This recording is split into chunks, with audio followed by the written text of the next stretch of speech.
And we're recording. I'll flip this thing to Pfizer. And this is the University of Mount Olive at Mount Olive, North Carolina, and the Tillman School of Business at the University of Mount Olive, where we are conducting MBA courses. And in our MBA program, this recording in particular, we have a strategic assessment of Pfizer conducted by 3 MBA students who anticipate concluding their MBA studies in this course by sharing their work on the Pfizer case with us, at which time their work, their curricula will have been concluded. So with that, I'm going to turn the program over to Carla Thompson, who will introduce her teammates and coordinate the rest of the program. Carla, it's all yours. I'm Carla Thompson. This is my last class in my MBA. I work for the University of Mount Olive as a financial aid counselor for the traditional students. I've been there for 6 years. I am working with Ashley Singletary and Miss Kenya Perez. Ashley?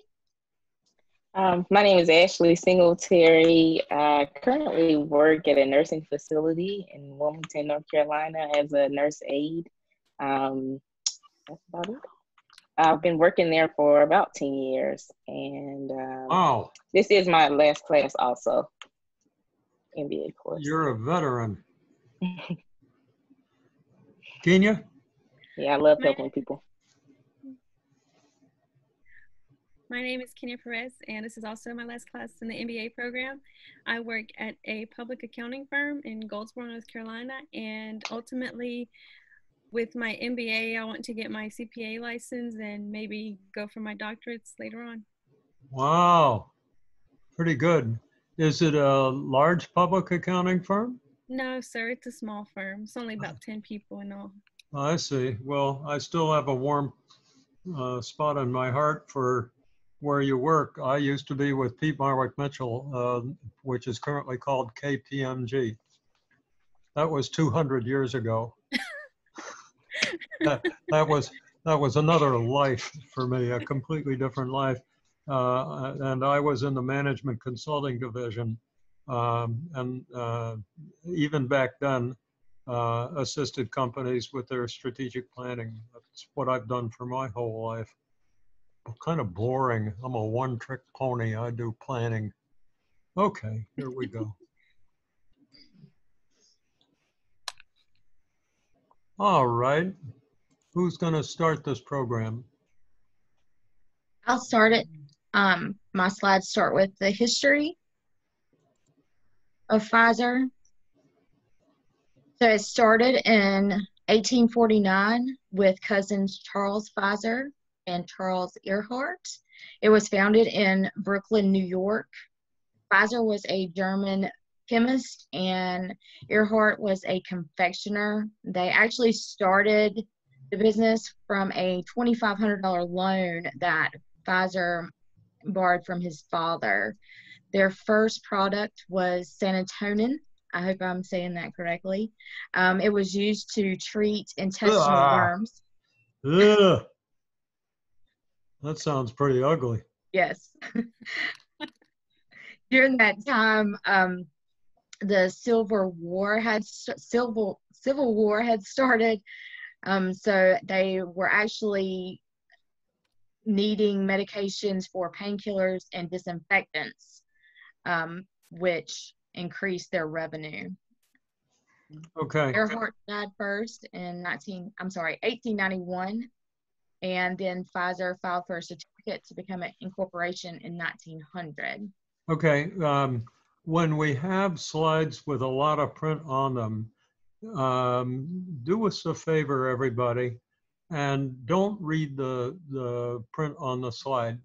because the folks who look at the video can do that. You may, and by the way, it takes a long time to read them. So what you might do is just tell us generally what material is on the slide, and then later on, folks can read it. And if there's some particularly important point, you might mention that, but that might save us a little time. Okay. Okay.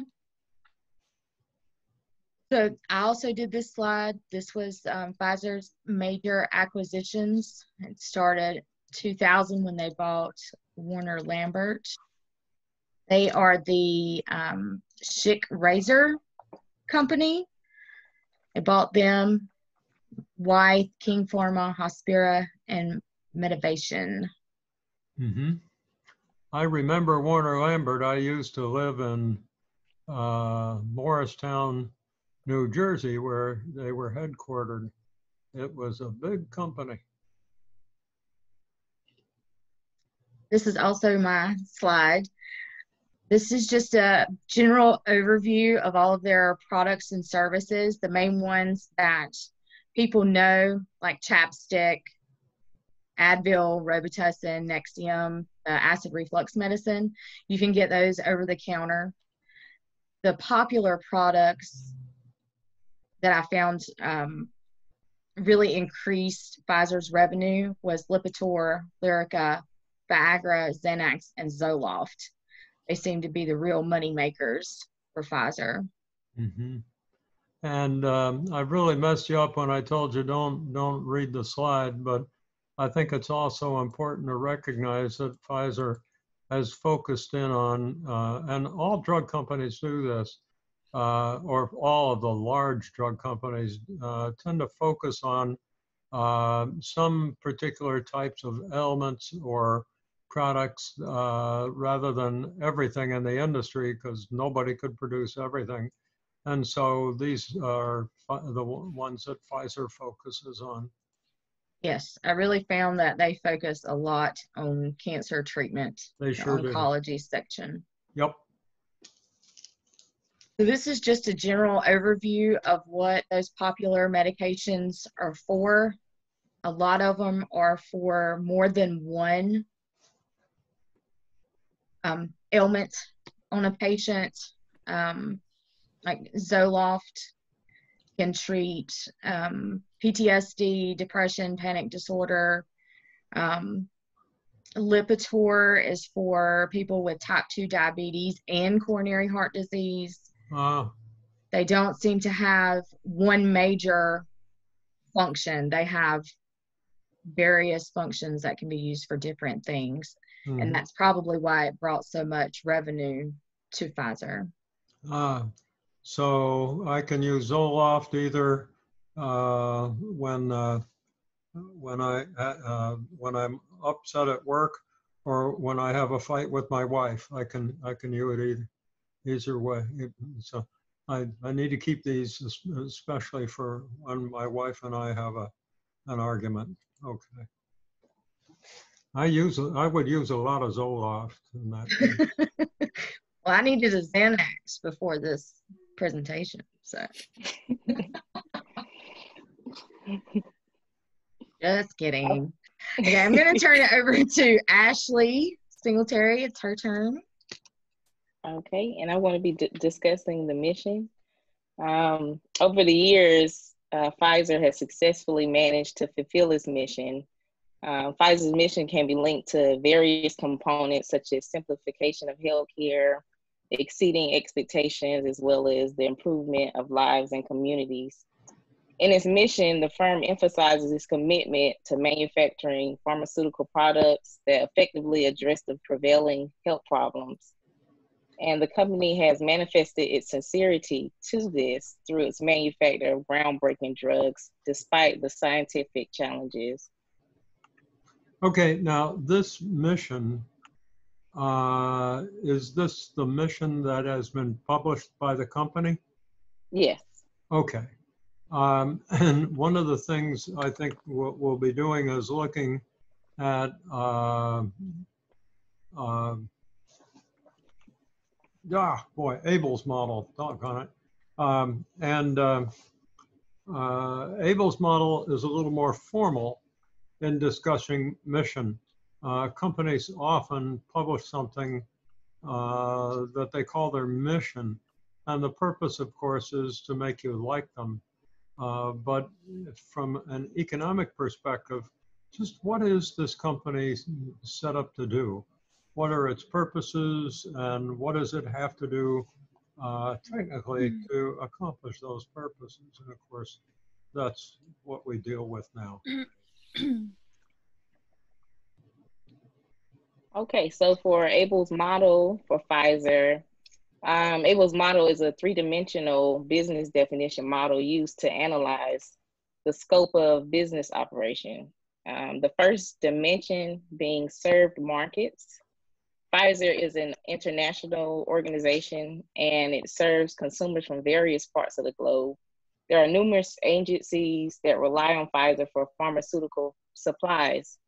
The company also supplies its products to wholesalers, retailers, government agencies, hospitals, clinics, retail chains, and physicians. The second dimension is unmet needs. Although the pharmaceutical industry has successfully managed to develop treatments for numerous diseases, numerous health conditions remain untreated and undertreated. Some of the unmet needs are oncology, which is a branch of medicine that deals with the prevention, diagnosis, and treatment of cancer. Immunology, which is the study of the immune system and is very important branch of the medical and biological sciences.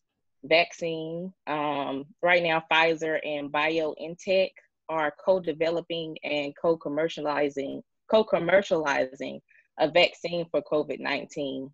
And BioNTech stands for Biopharmaceutical New Technologies, which is a generational immunotherapy company pioneering novel therapies for cancer, infectious diseases, and rare diseases.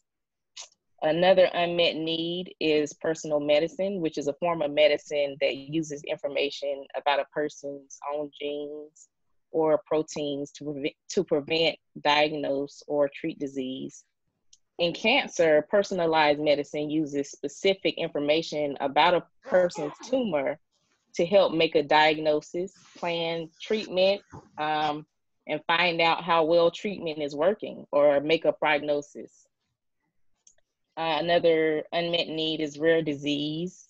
Two of Pfizer's focus areas are sickle cell, which I'm sure most of us are familiar with, and growth hormone deficiency. Sickle cell is a rare hematological disease, and it results in misshapen red blood cells that can block the flow of blood through the body. And growth hormone deficiency is a growth disorder associated with inadequate secretion of growth hormone from the pituitary gland. And the last unmet need is anti-infectives, which are medicines that work to treat infections. Some examples are antibiotics, antifungals, and antivirals. They are critical to both treating minor infections and curing serious infectious diseases. And the third dimension is distinctive competencies. Research and development, which is very big for Pfizer. It's a way for new medicines to become available for use. Biosimilars are similar versions of biological medicines that are approved and authorized. Gene therapy is used to target the underlying cause of a genetic disease. And precision medicine. And that's an approach to patient care that allow doctors to select treatments that are most likely to help patients based on genetic understanding of their disease. Mm-hmm. This is a model of a firm's mission that is much more specific than what we heard earlier. Hopefully my wife will get that phone call. It's much more specific and it gives an economic explanation of what the firm is for. Particularly, once we've identified the market where the firm is going to focus its efforts, and it identifies the needs of the customers in those markets. The purpose of these distinctive competences is to explain how the company is going to be able to satisfy those unmet needs. For instance, these rare diseases are identifiable by genetics and gene therapy. So by analyzing the genomics of a patient, it's often possible to find these specialized drugs that will solve that problem. So all these things are connected, and they give us if we can summarize these, we don't have to go into great detail, but if we can summarize these, then we really do have a good idea of the firm's mission. Okay, environment. Okay, so that's my part. We're going to be assessing the environment of Pfizer. We're going to look at. Can you please get real close to your microphone because we do have difficulty hearing you. Can you hear me now? Ask your teammates, can they hear you? Can y'all hear me? I can. I can hear you. Okay. So the first one is economic indicators. We're going to look at GDP per capita, All right. PPP, GDP growth rate. So GDP per capita, as we can see, I've compared the top, what I would consider We do market. not hear you. We don't hear you, Kenya. I have You my guys microphone. hear Kenya? Yes, I can hear her. I can hear. Fine.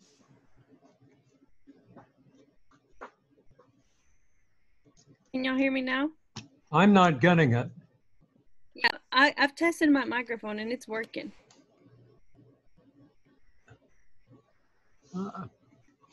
I can't hear you, Kenya.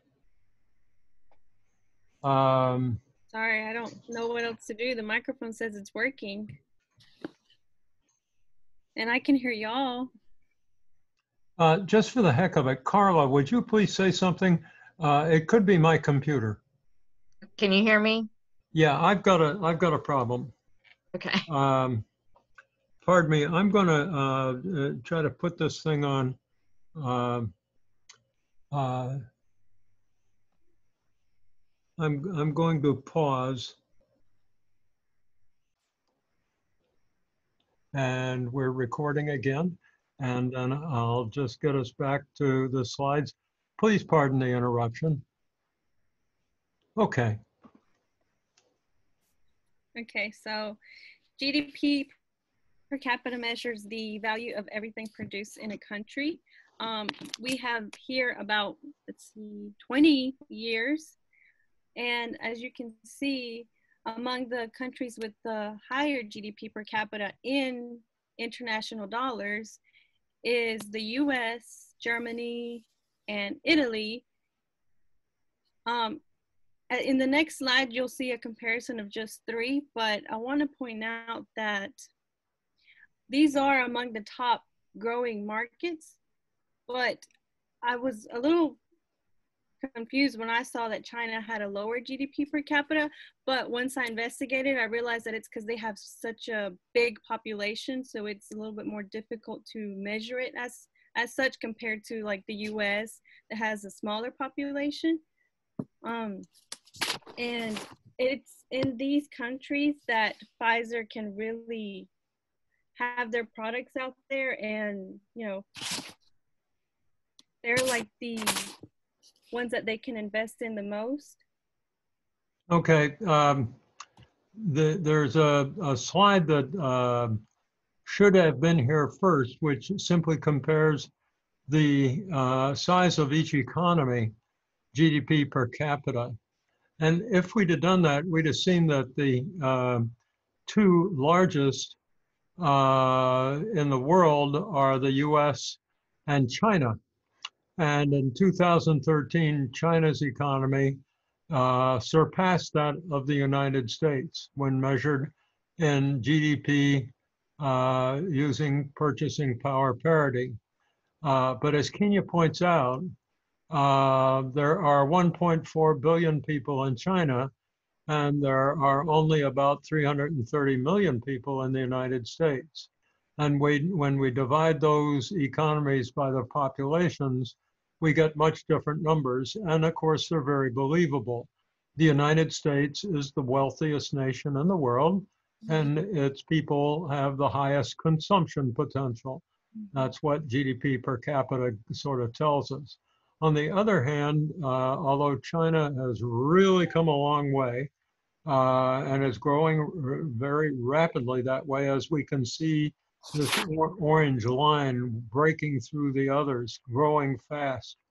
It's still a developing nation, so the folks in China simply are not as wealthy on the average as the people in the United States. And I can tell you from firsthand experience, having spent a lot of time in China, that that's very true. On the other hand, there are people in China who are wealthy, wealthier than you and me. And so there's a wide range. There also are people who lack a great deal. But as we can see from this line, China is growing quite rapidly. And so the ability of those 1.4 billion people to consume products like Pfizer's is growing at a great rate. And when there are 1.4 billion of them, you gotta take it seriously.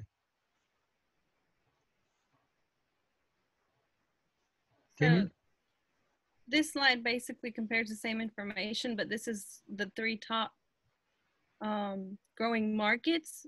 And so that's what I was trying to show there. Compare those three, even though, again, like you said, United States is still the wealthiest, so they're going to have a higher GDP per capita. Right.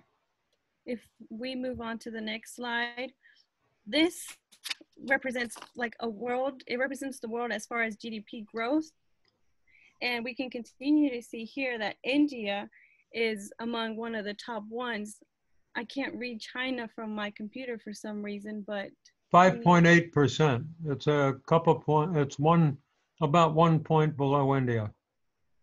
Okay, and then we also have, and not as not as fast growing, but among the other ones are Europe and Russia, and then you have Brazil representing South America, and the U.S. is relatively not as growing as much, again, because we were already wealthy. Mexico also, I was surprised to see that it's not growing very fast, even though the pharmaceutical industry is really active out there. But so I guess it's not really a target for Pfizer. Well, it has a lot of people. I would say Mexico is a target, but nevertheless, the consumption potential, this measure of wealth, isn't growing as fast in Mexico. This is partly, like in South America, due to political issues. And when the government is unstable or forming or changing, it's really difficult for the economy to take shape and support growing industries. And that's what we see in Brazil. Brazil's had 4 presidents in 5 years. Your comment down at the bottom, I thought you were going to make it because. Well, as I explored further, I realized that Africa, even though they are growing, in GDP and their consumption is growing, it's not really what I would say. They're not major countries. Yeah, not something that Pfizer's really attempting to serve right now. Among those countries is China and India for sure. Yeah, for sure. In fact, the economics profession, the folks who forecast markets, are beginning to take much more interest in Africa. It's not a single market; it's a single continent, but it's made up of multiple markets. But things are starting to get busy in Africa. And we expect, especially over here in East Africa, we see some real economic growth potentials. So I think you did us a favor by putting this marker there, because a lot of folks just sort of neglect it, and it's not to be neglected. A lot of people, a lot of resources. There's a tremendous potential on that continent, and you know, it's not long before we're going to realize that, especially as the world grows or develop shortages of essential resources. So on this one, it was basically the same, but it was just showing it as a percentage of the world. And as we can see, the US has about 14.3% of GDP based on PPP. Brazil has 2.4%, which I would say is a lot for just one, you know, country in South America. And then we have again India at 8%, and I can't see China again for some reason. 19.7.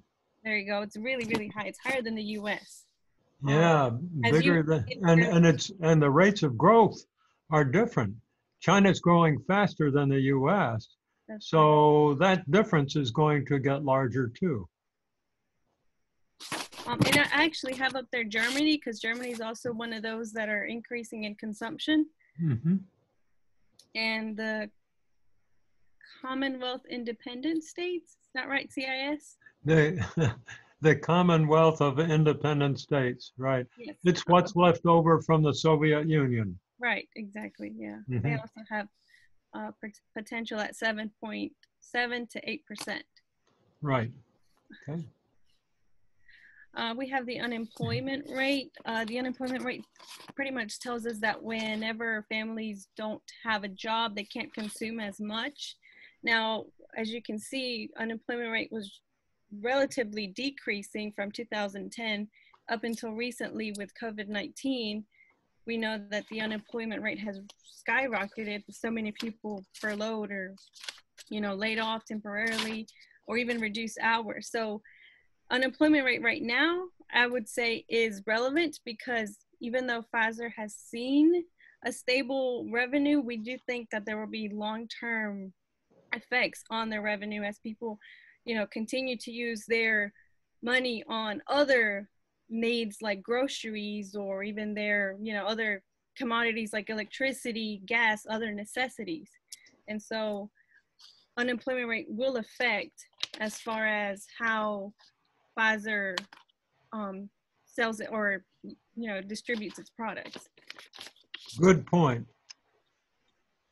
And here again, well, this was before COVID-19, and here we can see all the different commodities, all the different needs that people have. We have among the highest, I guess, is electricity. I can't see the end of the thing, but we have medical care services is relatively stable, and it's at the very top. So I guess I'm saying that it's still one of the things that people will consume the most or the greatest. Yeah, if I'm reading your legend correctly, the red line is poked up over the others there at the very end, and that's medical care services, right? Yeah, in this one though, I have the green line for medical care commodities. In the next slide, we will see medical care services. Okay. Which is that, like you said, at the very top. Okay, this is services. Mm-hmm. Right, and what's in a medical care service?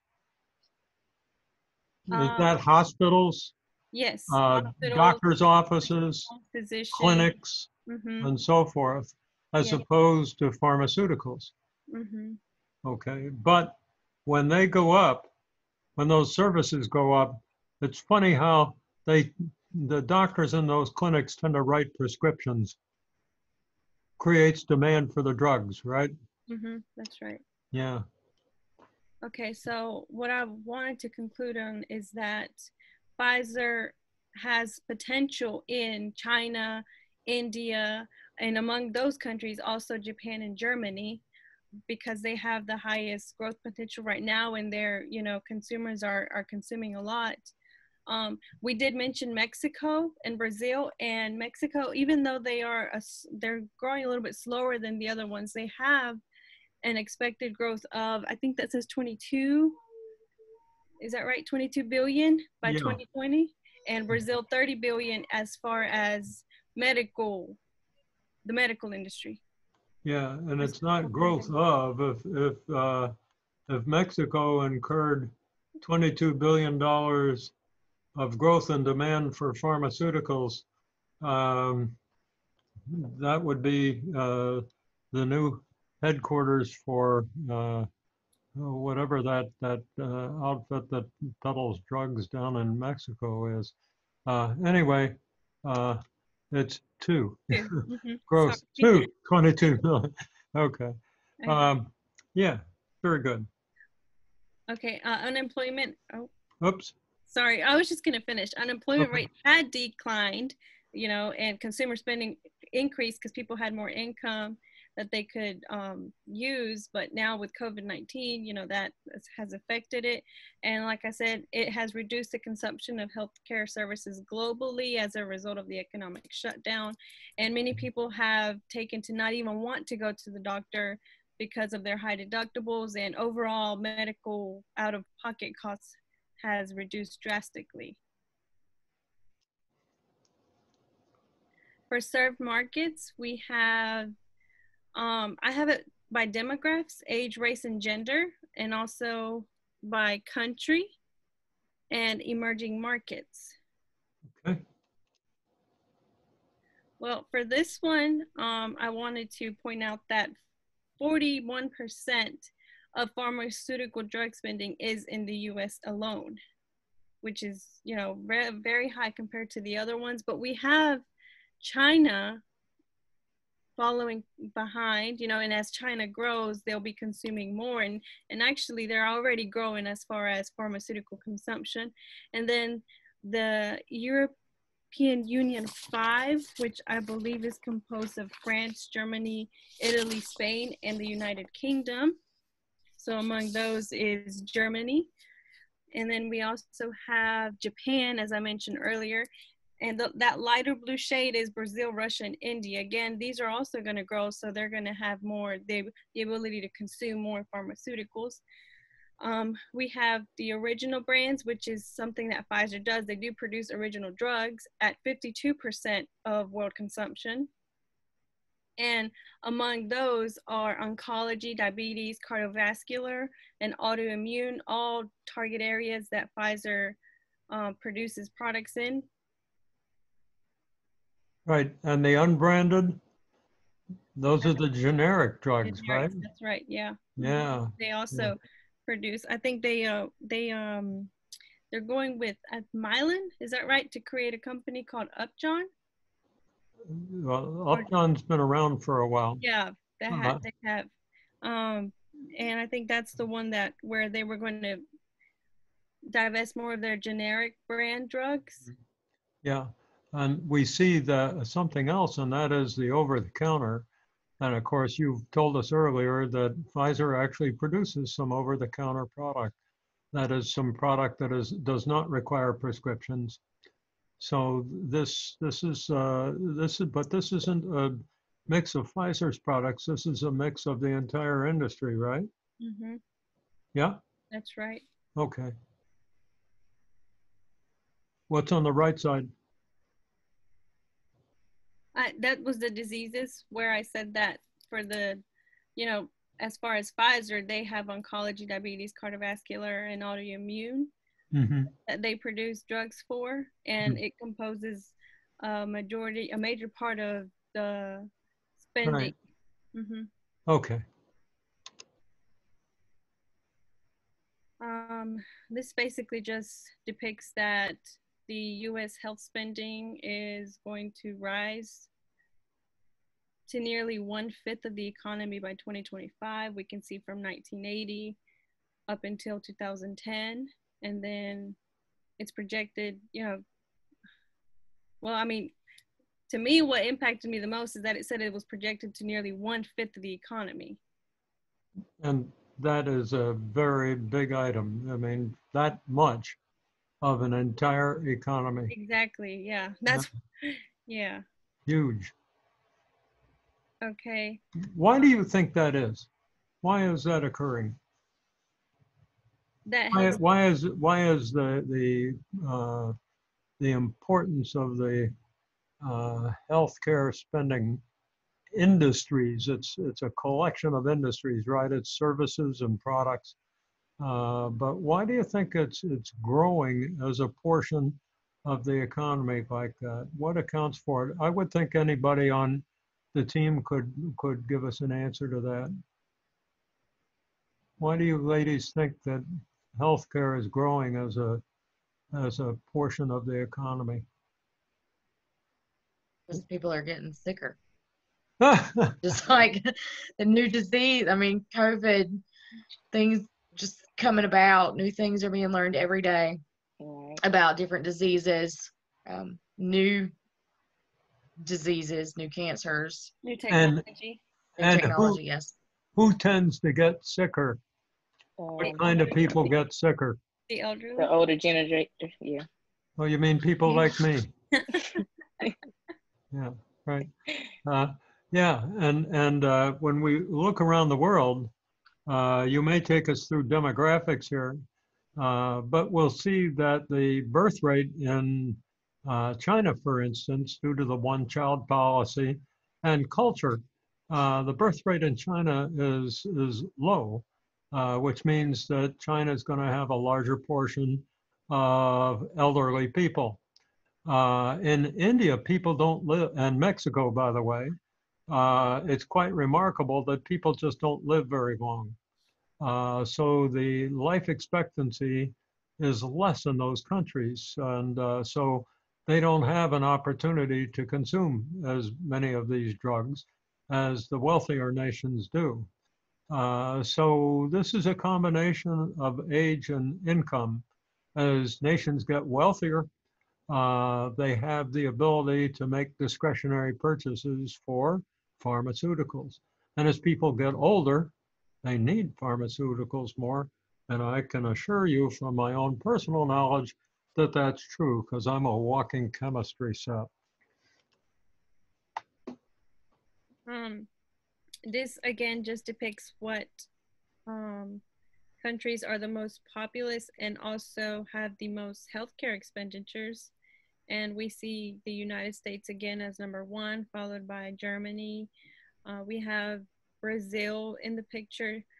China and India are up there, not as, high as healthcare, as United States, but again, that's because they also don't have the extra income to, Right. invest in healthcare or pharmaceuticals. Mm-hmm. Also, I wanted to point out, as you said, but I would expect India and China to grow because they have really, not only is their growth potential, increasing every day, but they also have really big elderly populations, and it's just going to keep increasing. So they're going to be more prone to, illnesses, diseases, and they can consume more drugs. Right. And as we pointed out a minute ago, this is happening in China, but it's not happening in India. And that's because healthcare just isn't as far along in India. And frankly, people don't live as long there. Okay, people are living longer in China. They are not living longer, at least to that extent, in India, because the nation is not, its infrastructure isn't built up to the point that it can support healthcare like the United States and now China can, and Europe. So this basically demonstrates that the elderly population is growing. As you can see, the amount of, basically the graph depicts that the amount of people are getting older, and they're getting higher too. So by 2030, we're going to have relatively 70 million people that are above the age of 65.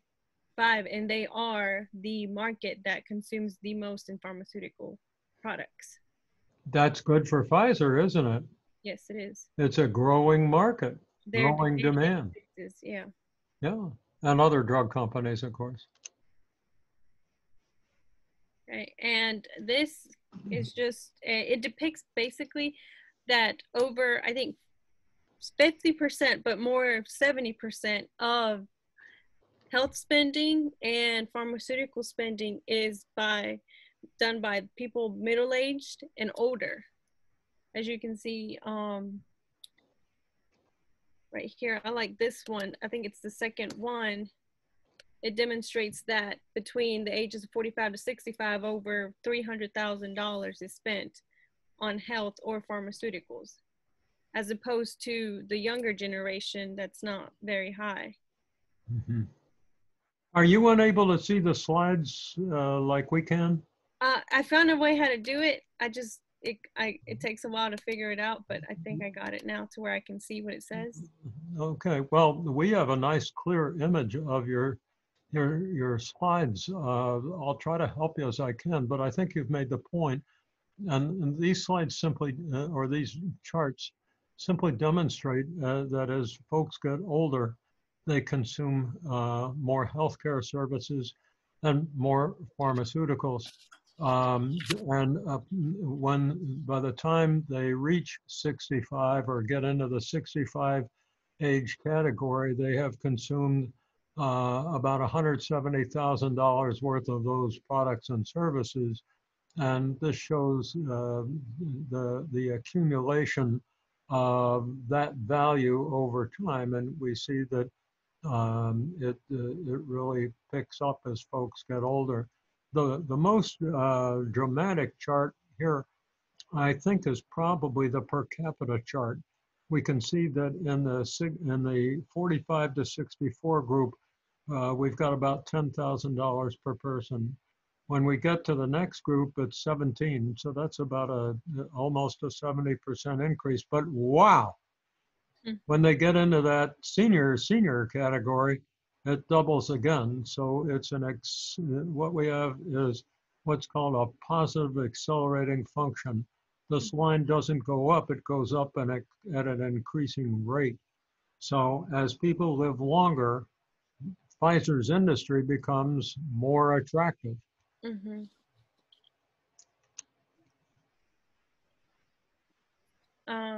Again, this one probably would have been better higher up, but basically I just wanted to conclude that the emerging markets that Pfizer can target is China, India, and Brazil. It depicts up there the projected GDP growth relative to healthcare spending. Mm-hmm. So you think this would be better up here? Yes. Yeah, probably. I agree. I just moved it for you. Thank you. Okay. Okay, so we're moving on to the industry analysis. Mm-hmm.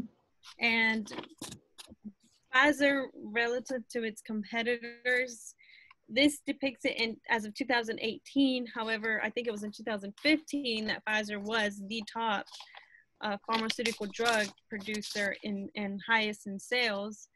But I think Pfizer is doing pretty well. It's generating nearly as much as its successor, which is, I have no idea how to say that, Roche? Right, Roche. Roche, yeah. Hoffman La Roche.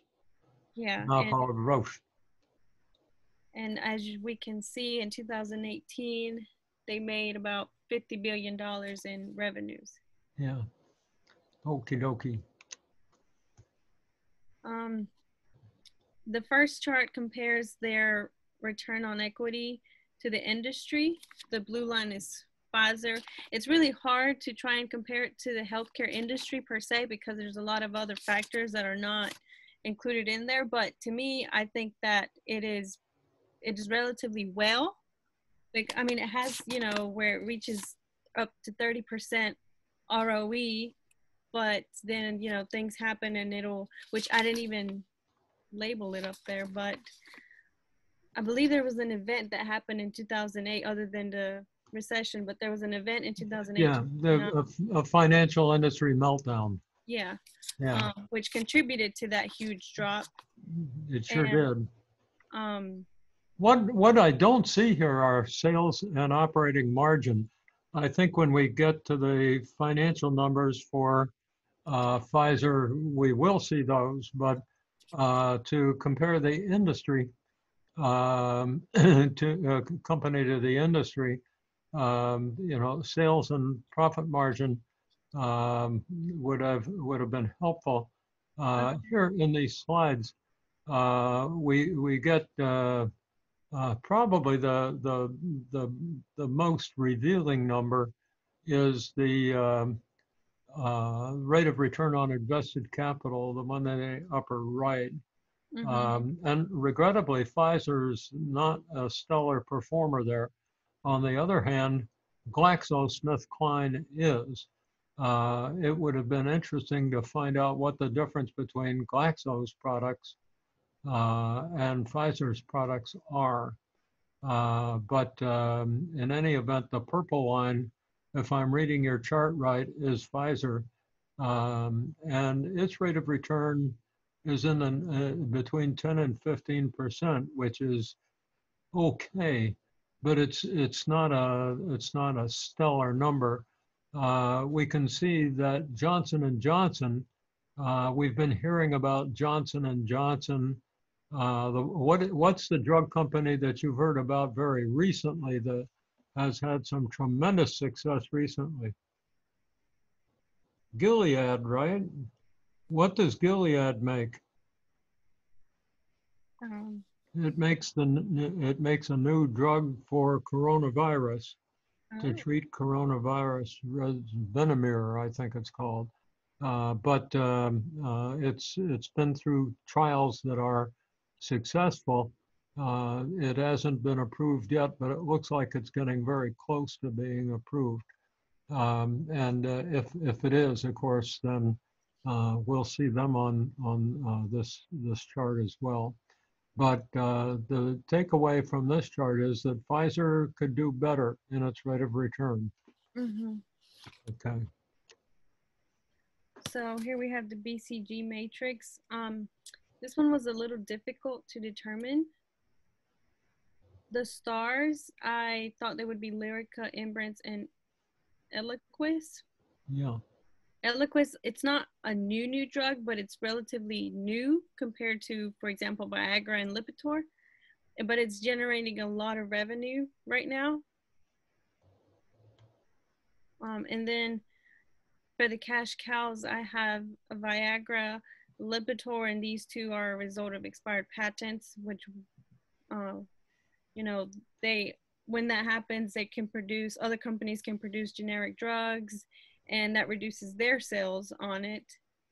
And then I have Prevnar up there only because it's not used regularly. It's like a once a year kind of deal. It's not a medication that's used regularly as opposed to some of the other ones. So even though it does generate a lot of sales, I don't really see where it has a high share.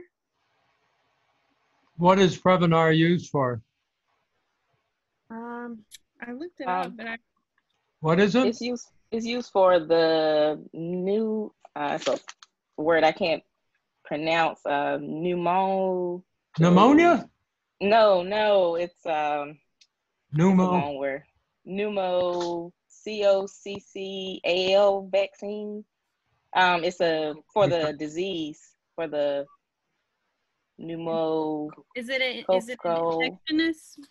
infectious vaccine? I don't know what Prevnar is. Yeah, it says it's a disease. I'm sorry, it's a vaccine used to prevent infection caused by pneumococcal bacteria. Yeah. Pneumococcal? Yeah, pneumococcal. Yeah. Oh, okay. That's it. Yeah. Wow. Yeah, which produces pneumonia. Okay. And other diseases. It's a category of what, virus, I guess. Okay, what do you see here that's remarkable about this BCG matrix, other than that the colors are very difficult to discern?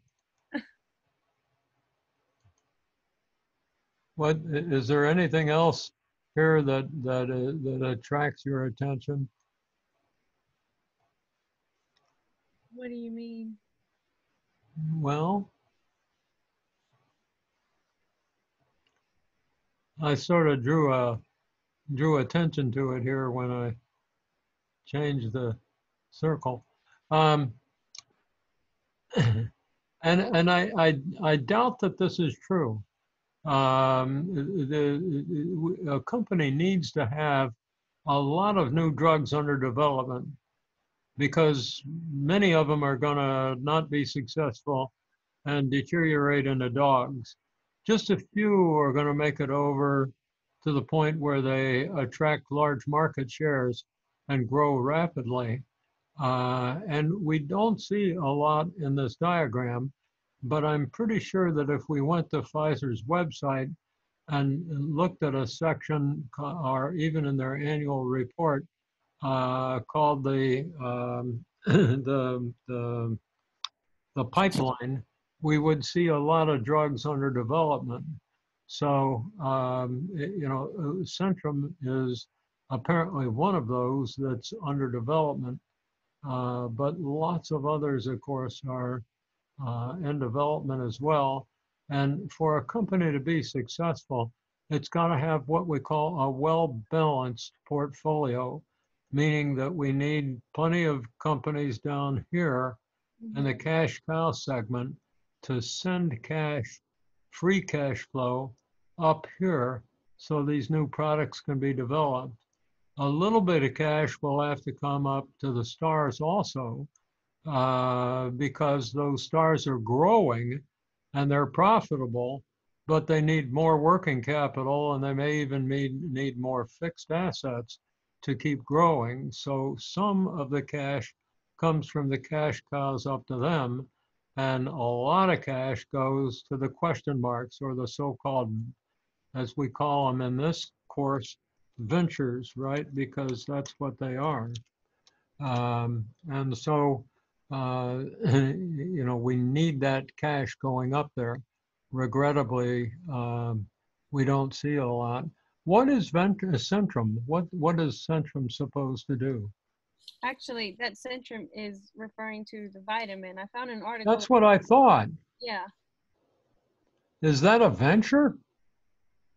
Well, it said it was the article I read said that Centrum is a drug that, well, it's obviously a vitamin, but it has apparently where they were still, it's not as heavily consumed as it should be. And they're thinking that it's because of some of the side effects that it has had, or some of the, like, I guess there was legal issues going on with the vitamin, where I think it was something about metals. And so that's why it was up there. That's why I had it up there. Okay, all right. Okay. Another thing I should have added is their biosimilars. That's a good one to put up there, the biosimilar. What's a biosimilar? Well, it said that. Well, but what do you all know?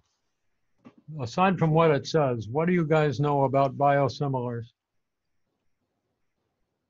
You can read it too. Go ahead. It says it's highly similar to another already approved biological medicine. But it's not the same as a generic. No, and it's made from an organic molecule rather than a chemical molecule. So it's like something in your body. It's an organic chemical. And that seems to be where rapid growth is coming from in this industry, from the biosimilars. Okie dokie, let's move on. We have the Porter's 5 forces analysis, to determine the industry rivalry, the bargaining power of suppliers, threat of substitutes, threat of new entrants, and the bargaining power of buyers on the next slide. Yeah, why do we do the Porter's 5 forces though? What's the purpose of Porter's 5 forces? This, by the way, is a question on the exam. Who can answer it? Isn't it to basically assess the industry to determine what is? Ladies, you had this in 670. This is a course 671 is intended to apply the principles that you learned in 670, right? And in fact, you got this in business 410 in undergraduate school. Porter's Five Forces was developed to identify the profit potential of an industry. This is extremely important that you know that, okay? Yes, it is. The Okay. profit potential of an industry. Each of these forces pushes profit down. So rivalry goes up, profit goes down, either because prices go down or costs go up. If there's a substitute, meaning something other than drugs in this case, so there probably isn't much of a substitute threat in this industry. But if a substitute threat might be faith healing, or witch doctors or something.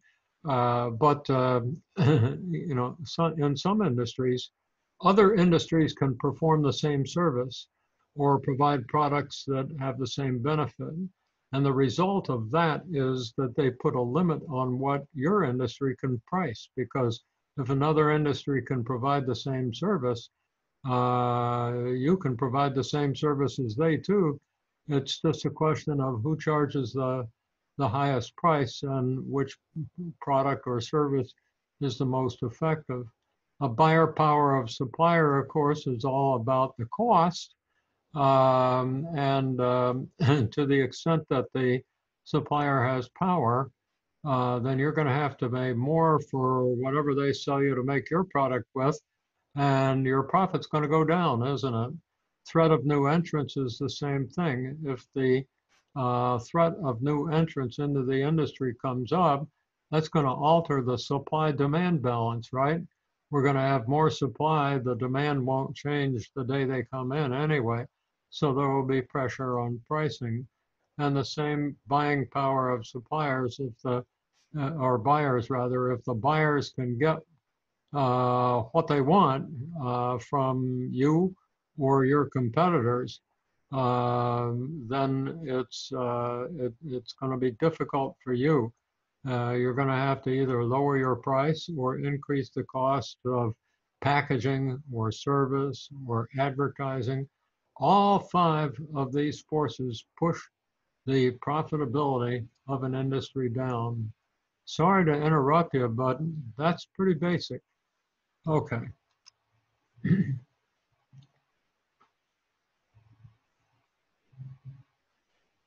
For number one, I have that the industry rivalry is high. There's a lot of competition within the existing firms, and there's a lot of demand. One of the things that I think, though, that affects this is the expensive and heavy patent costs and the cost of research and development. And then next is the new entrants, the threat of new entrants, which is low in my opinion. One, because of the expensive process it is to enter, or like I've stated up there, the barriers to entry. Also, it's necessary to already have economies of scale established, and it can be difficult to have product differentiation for a new, someone new that's trying to enter in. The third one is buyers. I have low and moderate for two reasons. Low for individuals, the individual consumer, and moderate for those buyers that buy in bulk and wholesale, like hospitals, physicians, retailers. As far as individuals, there's really no price control. And product differentiation is already high within the established industry. So they don't really have, the individual buyer doesn't really have any control over that. Large buyers, though, they may exert pricing pressure because of the large purchases they make. Then I have substitutes is high because of the demand for generic drugs, which are obviously cheaper and more people will consume those. And as generic brand drugs are consumed more, so do the profits go up, which creates a burden on companies such as Pfizer. And finally, the suppliers is moderate, and that's because there are numerous drug suppliers, which creates the variety for Pfizer, and they can select the lower cost supplier, but for certain supplies that they need, which are either limited or scarce, they can increase the bargaining power. And Pfizer does have the ability to switch suppliers to enhance their supply chain efficiency. So in conclusion, industry rivalry is high, but since Pfizer focuses on delivering products that are innovative and that are seeing increase, that are satisfying the increasing demand, they are investing heavily in research and development to meet this demand. Okay, so you've got high rivalry, low threat of new entrants, low buyer power, high threat of substitutes because of the generics, okay, and moderate threat from suppliers. I'm almost hearing low from you in that category. So, well, how many of the 5 forces are high? 2. How many? 2. 2. Okay, and 2 all the time, and the substitutes when patents run out. Right. Okay, so we've got one high force that's constantly on this industry. The others are not high. So what's your conclusion about the profit potential of this industry? They have a high profit potential because, I mean, as long as they keep investing in research and development and they keep, bringing out new patents and new drugs, they'll be able to stay on top of it.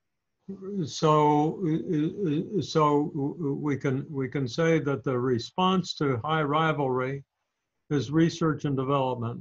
Yes. And if that response is effective, these other forces won't impinge on profitability, and this industry can enjoy pretty high profit Yes. margins.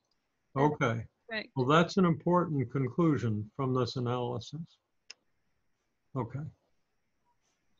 And here in the industry life cycle, we have some of the drugs. I have Lyrica and Viagra up here. I should also have Lipitor, which I don't, but Lipitor should also be up here as far as decline stage, because Viagra and Lipitor, their patches expired, as I stated before, so their sales are going down. In the maturity stage, I have Prevnar. And these 3 drugs in the introduction stage are new drugs that Pfizer is currently, I think when I looked at the pipeline, they were in stage 3 registration. And I think actually, I believe Xeljanz was approved in mid-2019 by the FDA.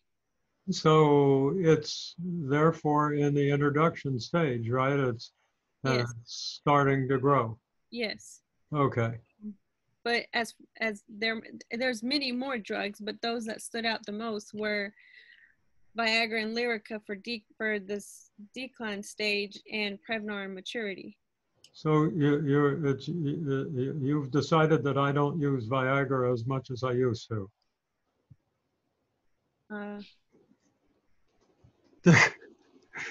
You don't have to answer that question. Okay. There, finally, Carla got it. Okay, now Carla, picked up on it. Yeah, you don't have to answer. Not only that, I won't either. So here we have critical success factors.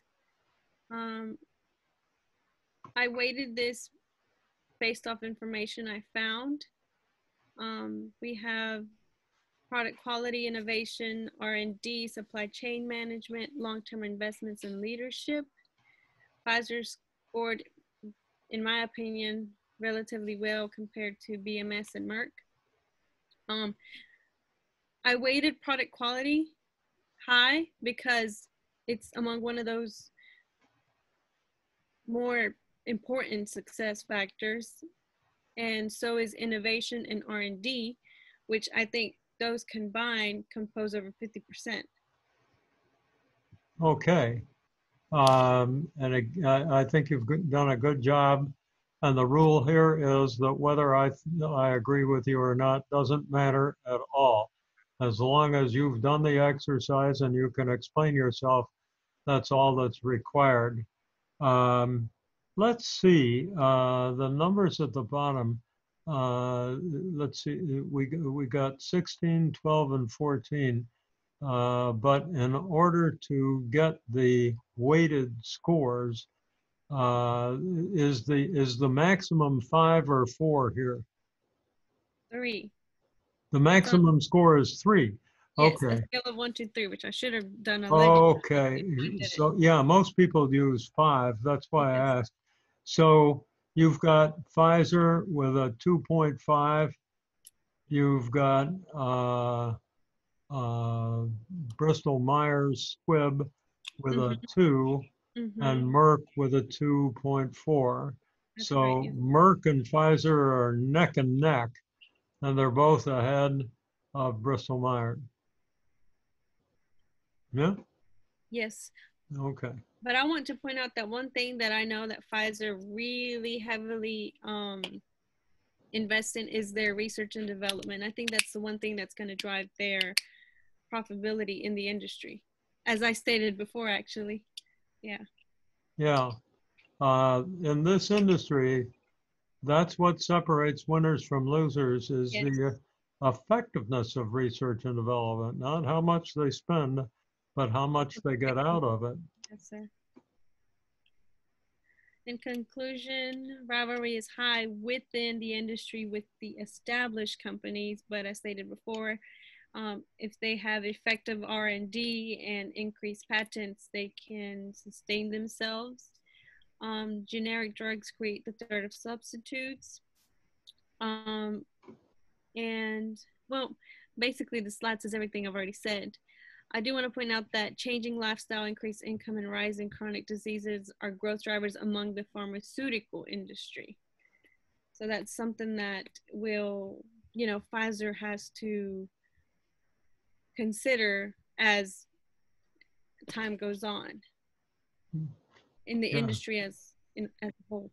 Yeah, I think maybe instead of growth drivers, they're demand drivers, Yeah. Whoops, got carried away. Yeah, so folks will go out and look for more drugs and more medical services as they have more income. Those chronic diseases will certainly create the demand for pharmaceuticals and healthcare. Okay, who's doing capabilities? That was a long one, Kenya. Thank you very much. Who's doing financials? Thank you. I think it's me. Okay. Yes, it is me. Sorry, I couldn't see the bottom. And there's so much information I can't remember. The financial review, as you can see, the sales just from the United States was $23.9 billion of their revenue. China was the second country. I believe that was already kind of discussed from Kenya's graphs. The revenue has decreased as more entrants come into the forefront of it. such as, like you mentioned earlier, Gilead. They have not made, obviously, their money yet, but Johnson & Johnson has picked up. That's why Pfizer's revenue is going down. Yeah, Pfizer had a little problem for a while because its large drugs came off patent. And the challenge Yes. for Pfizer, of course, was to make that up. They couldn't do it in their lab, so they did it with acquisitions as well as in their research. But recently, things have gotten better, as you point out. So this is a list of from November of 2019 from all the big pharma showing their revenue. Mm-hmm. Pfizer is down 19% from 2018. So we've got Pfizer at $205 billion in sales. Okay. And that compares to 345 for Johnson & Johnson, right? Yes. So that's that makes Pfizer not exactly the biggest gun in the market, but they're certainly bigger on this chart than GlaxoSmithKline, for instance. Okay.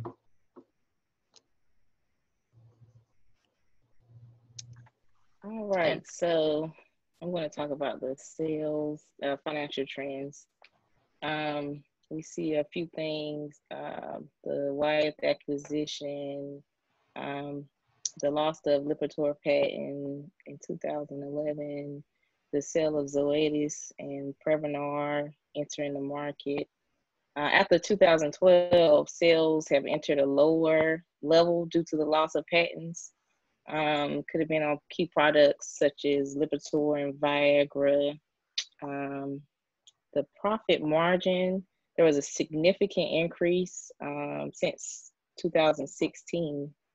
The margins have dropped below 44% and reached over 54% in 2019. And the rates of return, ROI and ROE, have paralleled the growth in profit in both profit margins. Okay. So when Pfizer acquired Wyeth, that was really a big deal, wasn't it? Right. It took them up from what looks like about 40 billion to over 65. That's a humongous increase when when Wyeth was acquired. This loss of the Lipitor patent, that was the largest drug in the industry, and boy, we can see that one coming down. That's the one that controls cholesterol.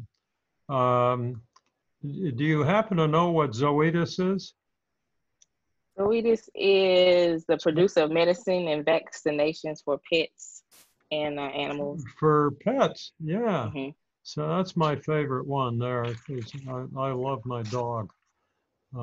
So anyway, the effect of these acquisitions or divestments, you can see the nutrition business was sold and that brought things down some more.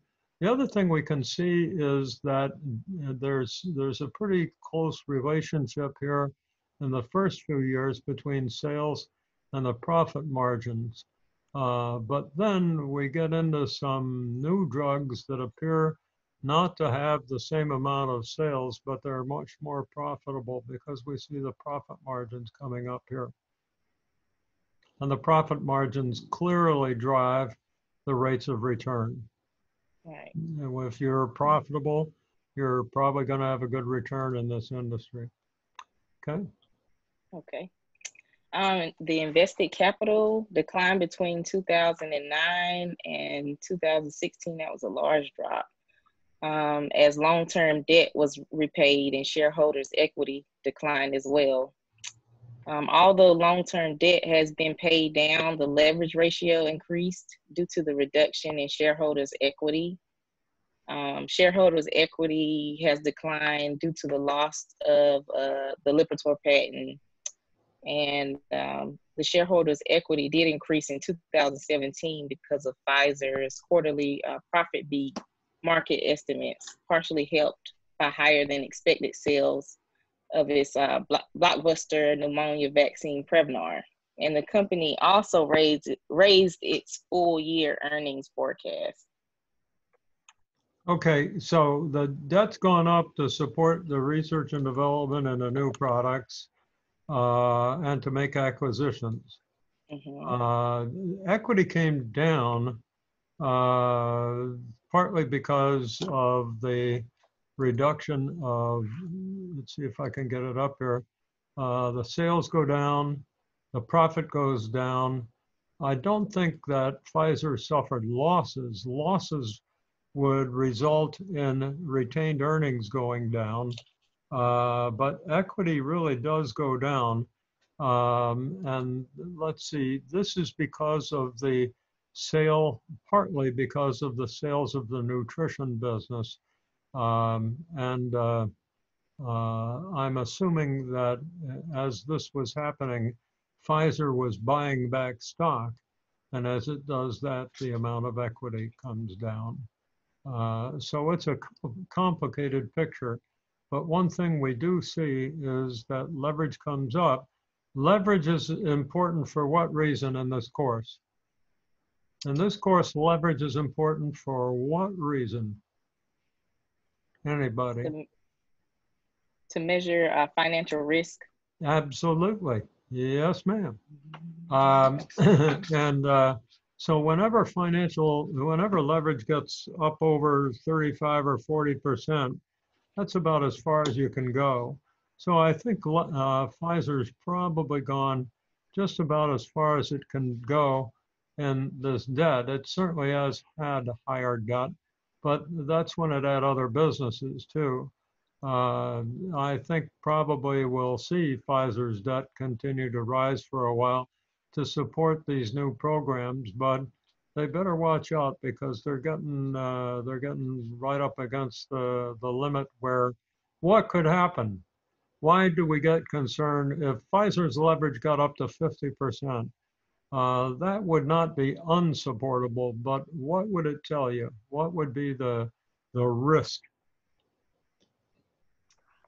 Well, if you have a high leverage, you'll have to, you won't be able to involve banks. The financial risk would be unacceptable with high leverage. Basically, the banks, you would go to the banks. You already would have gone to the banks. The problem is that if the sales decrease, for instance, the coronavirus, the failure of a drug, any number of reasons, if sales go down and profit goes down enough, then the question is Pfizer able comfortably to cover its obligations for this debt that's been rising?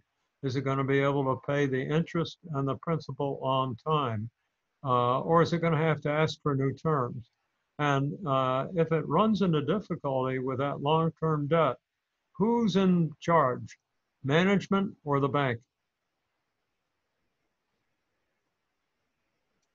Who do you think, ladies? If Pfizer gets in trouble with its financing, who's going to be in charge of the company? Pfizer's management or the bank? The bank will be in charge. I would say the banks, yeah. The bank, yeah, because they're going to dictate terms on what's acceptable for Pfizer to do. They're going to say, all right, we'll give you this money or we'll give you this time, but you can't do this, you can't do that, you can't make an acquisition because that would put you at greater risk. And until you've paid down your debt, we don't want you to take on any more risk. So at this point, Pfizer needs to be a little careful in its financial risk, how it manages that. Okay.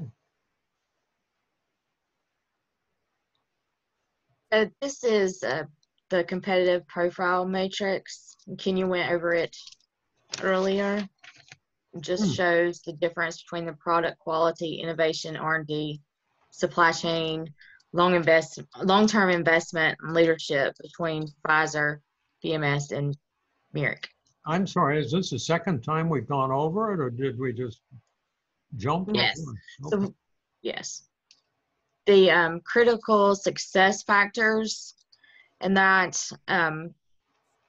we talked about Pfizer going down, their revenue going down a little bit. It's because they had issues with the healthcare fraud. They were selling customers defective products. I believe Kenny went over that with the metal that was in the vitamin. So we know that they've spent millions of dollars in investments with acquisitions and mergers.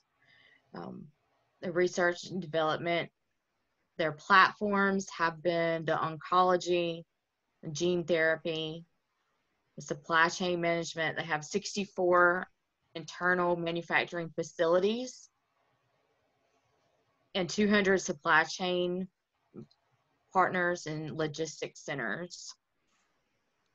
They have bought several and partnered with several big pharma companies, such as the BioNTech that they're doing with the COVID-19. They partnered with them. And they do believe that leaders empower those around them by sharing their knowledge. We can hope so.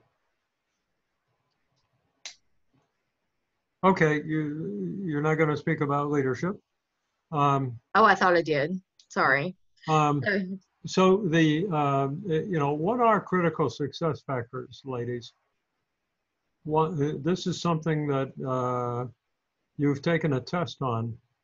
Kind of interested to see whether, if you got a good grade on the test, you still know what the answer is. What's a critical success factor? It's the product, the quality, the innovation, research, development. No. Anybody else? Okay, a critical success factor, and again, this is something that you've already taken a test on, is a functional capability. It's what the company can do that separates winners from losers, right? So it's got nothing to do, for instance, with the market, but just what the company's internal resources and skills give it insofar as competitive advantage is concerned. So product quality, you've got to ask yourself, is that a critical success factor? Or what's the other half of the equation? Aside from critical success factors, back at that point of business 670, there was another item that went along with critical success factors. You recall what that was? Critical failure factors, right? So if a company doesn't have those capabilities, or if it makes a particular kind of mistake, that can remove it as a competitor.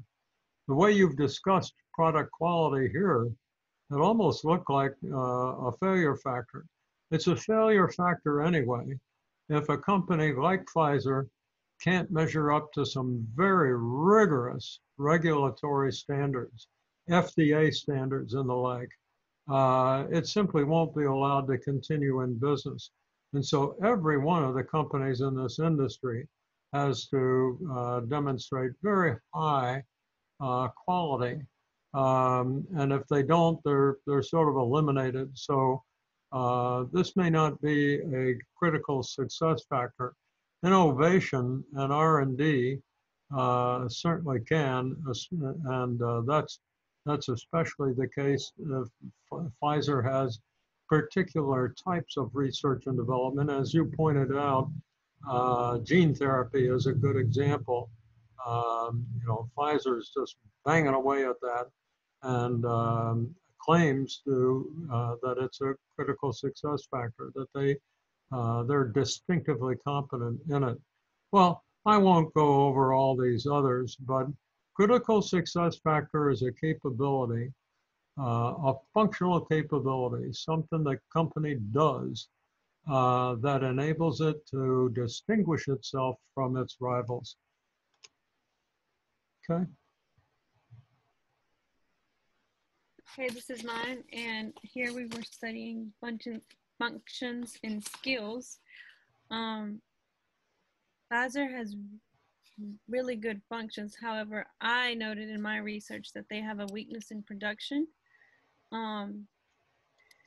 There is a plant in Kansas, McPherson. There was a shortage in sterile injectables, Ah, and there was issues of non-compliance, first of all, with regulations, but the most important effect that it has was that it created a shortage in drug supply for hospitals, and the shortage actually still existed as of late 2019, because there was delays expected well into 2020. It caused a decline in sales, which led to Pfizer having to purchase from its competitors so it can meet its obligations. The FDA issued Form 483, and another one that I found, although there wasn't a lot of information on it, was that they had a sterility violation in the Indian plant. So basically, there's just, I mean, like any company, they do have functions that are not performing well. and these are two that Pfizer experienced, huh? Yes. Okay, As and so recently, this this casts a question on just how well Pfizer is doing to maintain the quality of its processes, the way in which it does the manufacturing. Yes? Yes, sir. Okay. Here we have the SWOT analysis. Among the strengths are that Pfizer is a market leader, even though, you know, they have been going down compared to its competitors. They have a really strong global presence. As of 2019, I found that they generated $51.8 billion. And they're having a lot of mergers and acquisitions with prominent pharmaceutical companies, which increases their brand reputation and their presence in the market. That's not a strength anymore, right?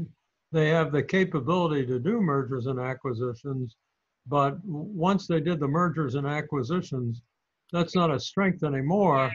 But I guess what you're saying is that as a result of these mergers and acquisitions, they're a much more substantial company. They're a very substantial company, and maybe what made them stronger was that they have this broader product line. Yeah, so I guess the ability to merge Yeah, and acquire other companies is a strength. right. And that I've seen that myself. I remember when I lived in New York City, I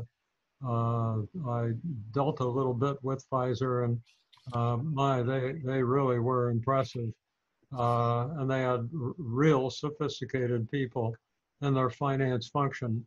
But I guess the importance of this item is that as a result of having done those mergers, they've got a much broader arrangement of a much broader product line and presumably a stronger one.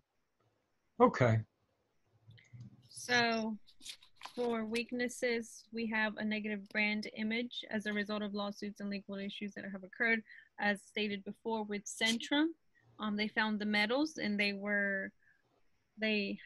someone filed a lawsuit against them for that. A weakness that I found is that while they heavily do invest in R&D, it's not nearly as much as certain competitors. I can't think of who off the top of my head, but one of the things that drives Pfizer is their research and development, and as to make sure, well, as you stated before, it's not even so much about investing in it, it's about how effective it is. But if they don't invest in it as much as its competitors, that's going to be a weakness. And failed mergers and acquisitions in the pharmaceutical industry. opportunities for Pfizer. The biggest one right now is COVID-19, which, as Ashley stated before, they have collaborated with BioNTech, is that right, to come up with the vaccine. Another opportunity is increased awareness of health issues in emerging growing markets, again, like China and India. Collaborative research and development with pharmaceutical companies, and again, increased demand in developing countries. Okay. The threats, I'm sorry? I said, okay. Okay. Threats are the risk of failed products, expired patents. I think that's probably one of the biggest ones, expired patents. Once the patent expires, then competitors can come in and create a generic drug, and that creates a loss in sales for Pfizer, and they also lose the market exclusivity for that drug. Another issue is the stringent and regulatory environment, like for example, the FDA. There's a lot of drugs that they can't immediately release because they don't abide by regulations. And another threat is economic downturn in the market or globally, for example, with COVID-19. For sure. Yeah. Okay. As far as organizational structure, Pfizer actually restructured into 3 segments effective 2019. Formerly, they had 2 segments, which was Innovative Health and Essential Health. But in order to be able to,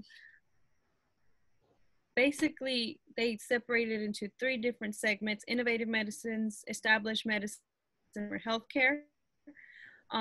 They did that to focus on the growth of each individual segment. They thought it was the best way to do it. They did spin off consumer healthcare, which is the all over the counter brands with Mylan.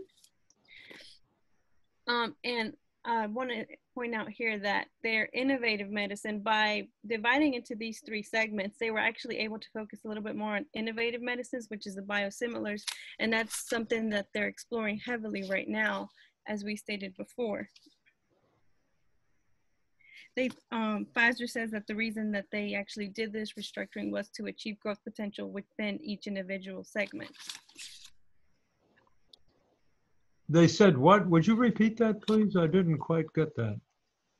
Pfizer said what? That they did this, they separated into these segments to achieve growth potential within each one. Oh, okay. Yeah. Yeah, I think that's all I had to say. Have you covered all 3? Yeah, Okay. yes, All sir. right. Okay, so next we have goals and strategic objectives. All right. All right, for the goals hierarchy, for the acceptable risk, Pfizer has minimized the integration risks after mergers and acquisition by decentralizing its structure and allowing lower management to delegate daily operations. As far as superior financial results, Pfizer is able to make acceptable risk due to the low leverage. That's right. As far as favorable market position, Pfizer is the 3rd highest among competitors. And according to Investors Business Daily, within the past decade, Pfizer has reported annual sales growth in only 2 years. What does that say to you? What's the relevance to this exercise? I would think that what is the reason for making this point? That they're able to, or the. It looks to me like it relates to superior financial results. I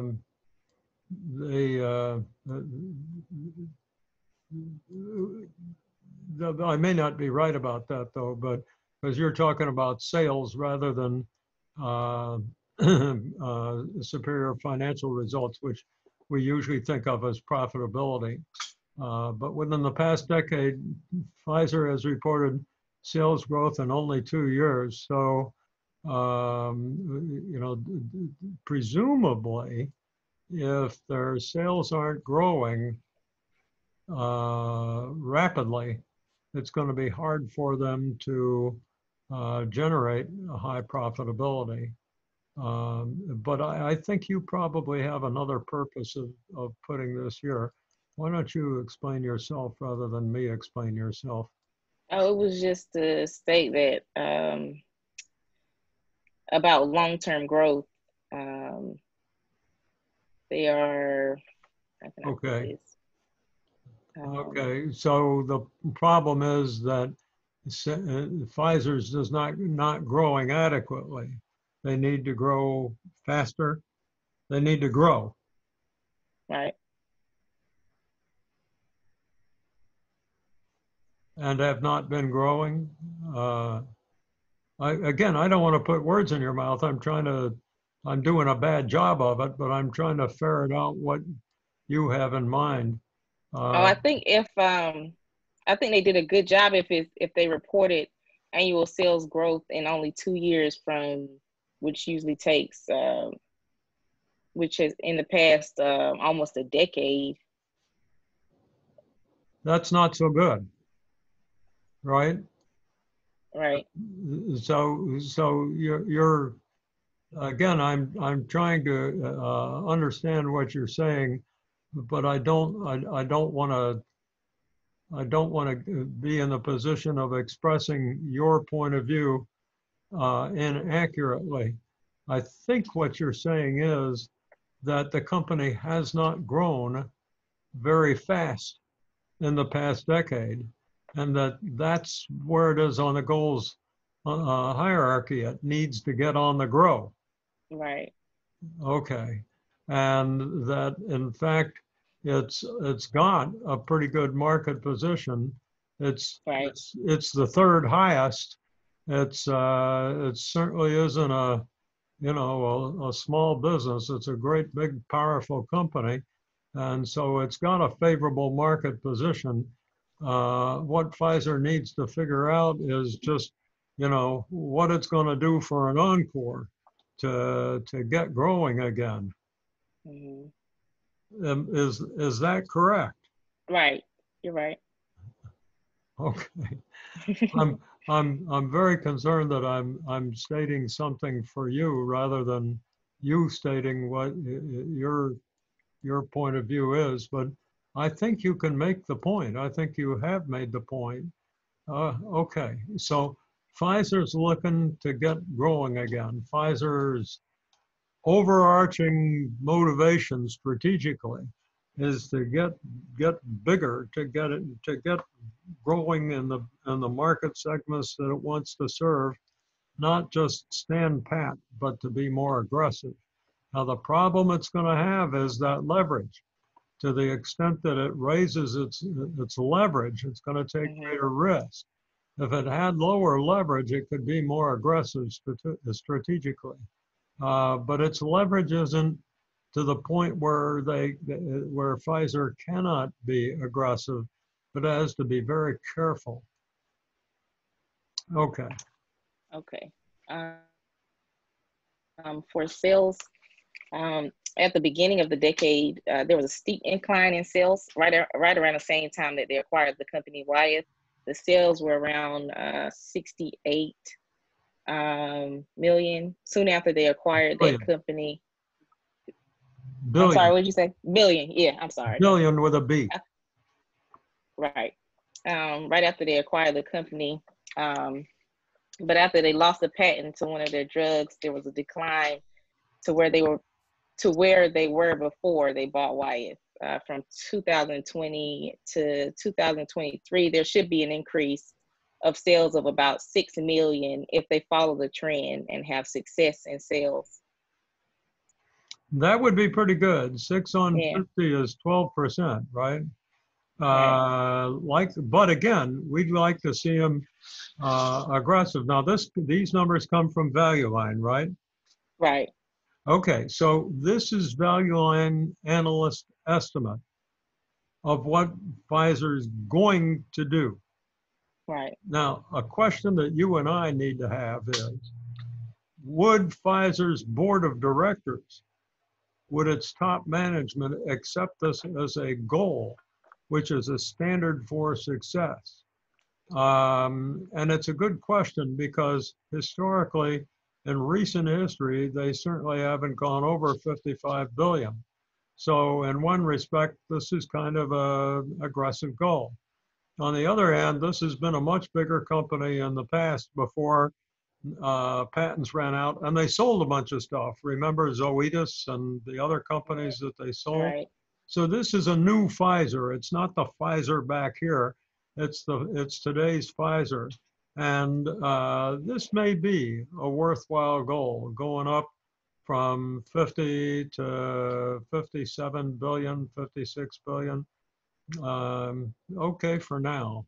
I have a feeling that somebody in the driver's seat at Pfizer has in mind higher sales than that, probably through other acquisitions. Okay, so from 2009 to 2019, we see very dramatic declines and inclines in the company's operating profit margin. It gets as low as 45 in 2016 and as high as almost 55 in 2019. Based on the forecast, it looks to me as if the company's operating profit margin is stabilizing with a slight incline around 53. Yeah, that's a really rich profit margin. Just imagine a company that before taxes and interest on the debt could produce profit more than half of their sales dollars. This company can print money, right? Now, Right. in fact, that's kind of ambitious. So although this is Value Line's estimate, if Pfizer's profit margin came down around 45%, but its sales really rocketed up, no financial analyst is going to criticize Pfizer for that because 45% is a rich profit margin. What Pfizer needs to do, as you pointed out, is get on the grow. And if they've got to incur greater cost to develop and test those products that are in research and development, then, and if that pushes the profit margin down a little bit, so be it. They ought to do it. Okay. So from 2009 to 2019, we see an almost steady incline in return on investment.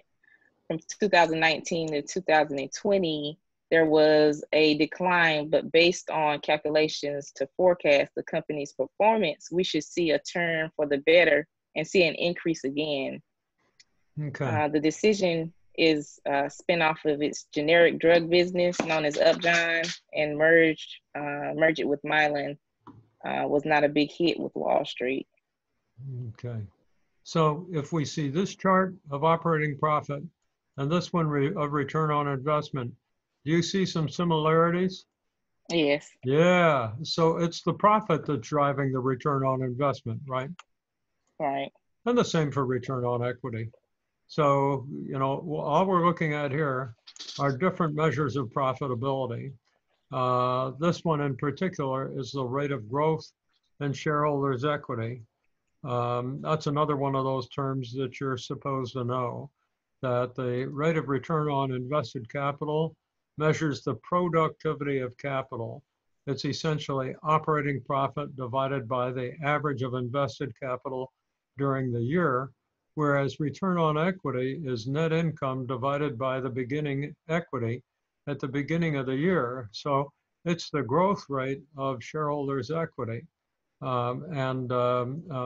know, shareholders' equity can grow from earnings or profit. When we have net profit, they go to what's called retained earnings.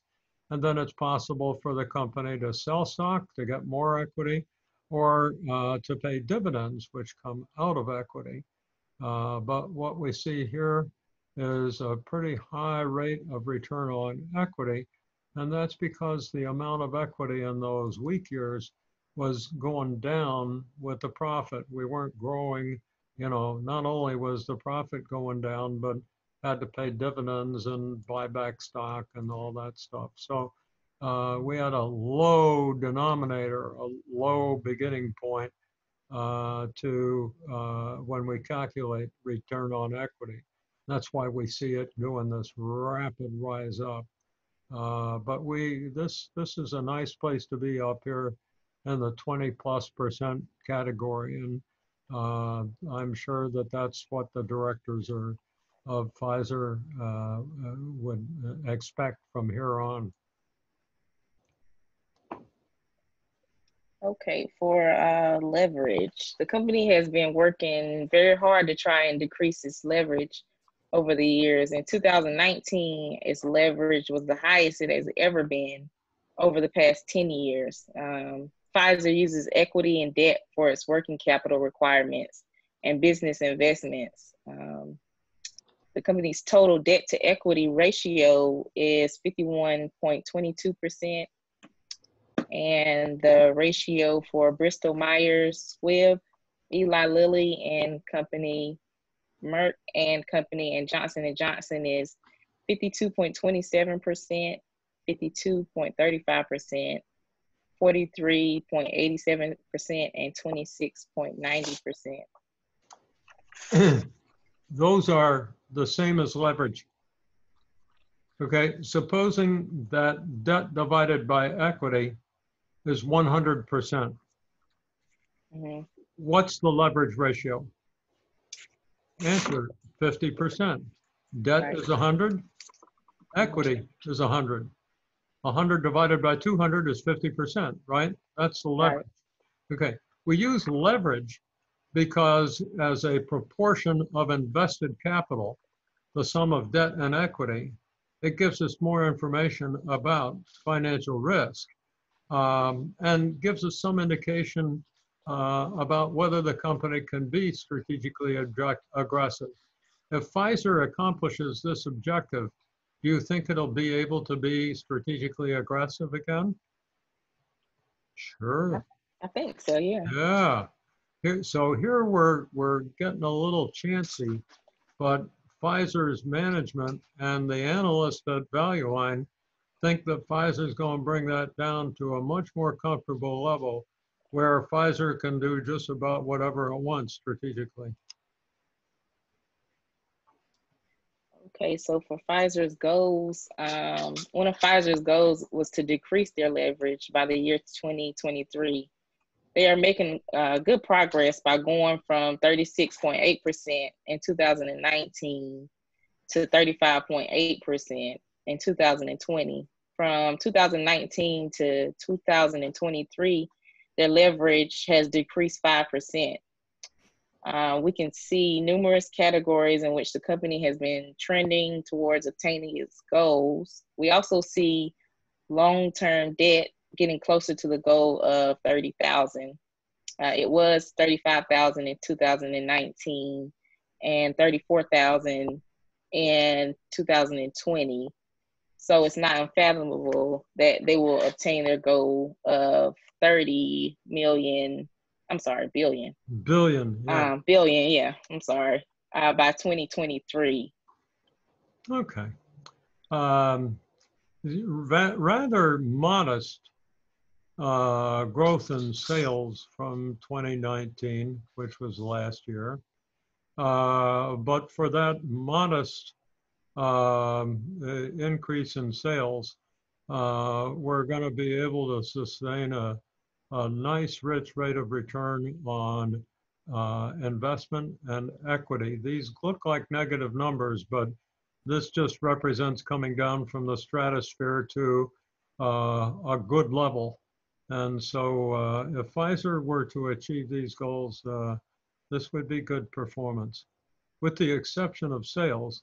And again, Kenya and I, was it Kenya and I or Ashley and I can't remember now, but we agreed that Pfizer needs to get get on the grow. I guess it was Ashley because we were talking about the goals hierarchy, and Right. you know, for Pfizer to be quote successful, it has to get on the grow. And we would like to see Pfizer a lot bigger. So, and 56 billion is certainly a big company. We just appear to have drawn the conclusion that it needs to be even bigger than that. All right, so their competitive position, Pfizer is competitive in all of its categories in which they're involved in. Their biggest market share is in the infectious and respiratory diseases segment and other. I believe that this could be big in the near future, considering what's going on with our country and COVID-19, where they have a big market share now. This could potentially increase tremendously. They are not really competitive in the animal health sector. In the other segment, they have their biggest market share. This means that they are the most competitive in this segment. Okay, this says points scored. What are we talking about? Are these market shares? Yes, market shares. I missed Okay, this. Yeah, I should have okay. put that in there. So infectious diseases is where Pfizer has its greatest market share. Right. And ophthalmology, I'm surprised there. That's a little bit of a surprise to me. But you're thinking that infectious diseases, of course, that means that Pfizer has the kind of competences already to go after the coronavirus, which is an Right. infectious disease. So they've got the resources, they've got the distinctive competences to maybe win that race. That's going to be a big race. Yeah. Okay. Strategy. Who's doing strategy? I am. Okay. So I determined Pfizer's strategy to be focused strategy with differentiation. They adopt this strategy. The adoption of this strategy allows Pfizer to expand their customer base by emphasizing their product uniqueness, but they do it both in a broad and narrow market. Mm-hmm. So in oncology, by way of example, Pfizer focuses on oncology among, and another thing we just saw was infectious diseases. So in those particular areas, it's a focus strategy, but it's an all-in kind of strategy, right? We want to be the winner in infectious diseases, particularly coronavirus now, and in cancer. You know, when a breakthrough occurs in cancer, we'd sort of like it to be at Pfizer. Mm-hmm. Okay. No, I don't. Is that the wrong one? Yes, sir, it is. I'm sorry. Where did I leave right off? there, right there. Here and here. Yes, Okay. sir. So to elaborate a little bit more. Up here. Well, didn't we just leave that one? Yes. Yes, that's right. Okay. Okay. They maintain a diverse product portfolio. Again, as I said before, that appeals to both narrow and broad markets. They differentiate by embedding innovation and addressing customer health concerns and interests. As customers' needs and interests change, Pfizer should also adapt those changes. For example, Pfizer's strategy to redefine life with cancer. They are striving to accelerate advancements and achievements in breakthrough medicines as soon as possible. Okay. Pfizer is working in various fields of the pharmaceutical industry, targeting new areas like DNA damage response, macrosatellite repeat expansions, and tissue resident immunity. So they spent about 8.5 billion in R&D out of nearly 50 billion in revenues, which is an estimated almost 20% of their revenue. This enables them to serve a broad market while also maintaining differentiations throughout these market segments. Premium product pricing. This is actually something I found that Pfizer said. They mentioned that it is near impossible to provide a low cost yet differentiated product to consumers. They'd rather trade the idea of a low cost product for the differentiation and value that they provide in their products. Yeah. So my takeaway from all this is basically that while Pfizer they have their hands in many different fields, they particularly want to explore those that are more in need and they have more of a demand. And even though they're not going to be, so once they bring out these products, they're not going to be the cheapest, but they understand that because of the quality that they present, consumers are willing to invest in them. Yeah, either the consumers or the consumers' physicians or the insurance companies, right? Yes, sir. Here we have a BCG matrix, which I also had one earlier relative to the drugs, but this is more like a general one. The stars are, the successful products. They do require a significant cash investment, but they are market leaders and they're profitable. The cash cows are those established products that have a competitive advantage, and they require little investment, but they generate a lot of cash for those ventures that, on the second block, which ventures require significant cash, a lot of R&D, and among the ventures are acquisitions and collaborations. And finally, for dogs, are there failed products, little or no investment, and spin out, for example, Mylan and Upjohn, which was not very successful.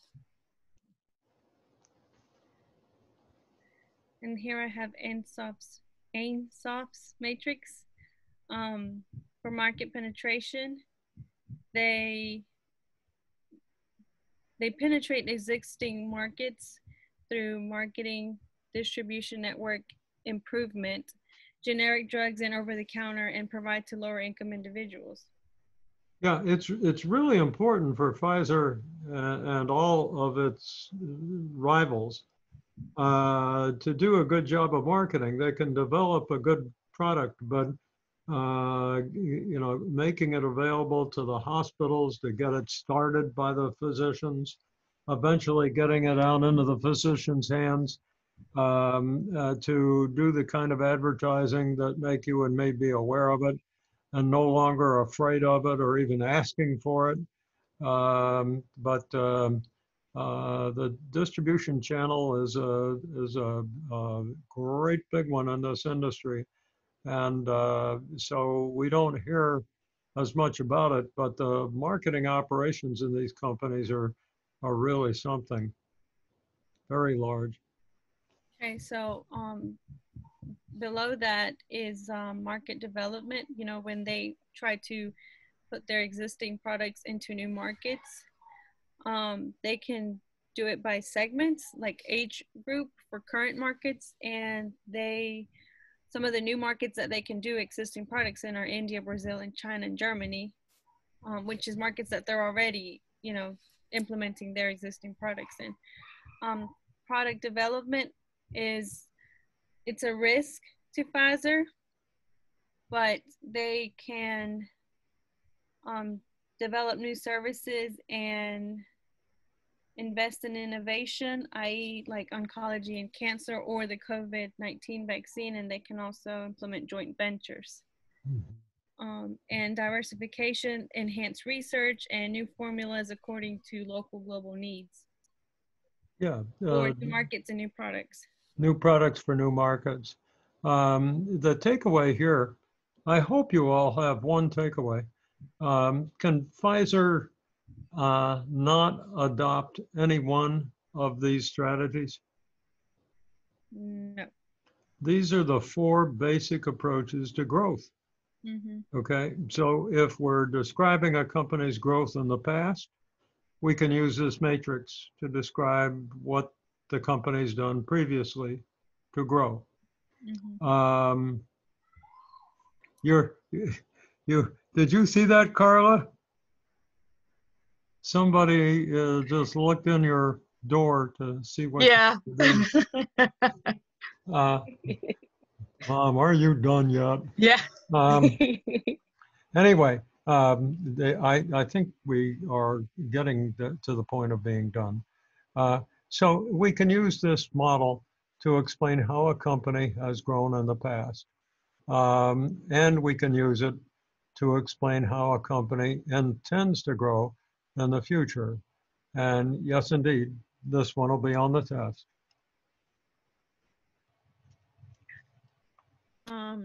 Pfizer is really big on horizontal integration. In 2014, they acquired InnoPharma as well as a product portfolio from Baxter, and 2 years later they acquired Anacor. The advantages of her horizontal integration include competition, economies of scale, a greater brand image, streamlined communication within the companies, and diversification.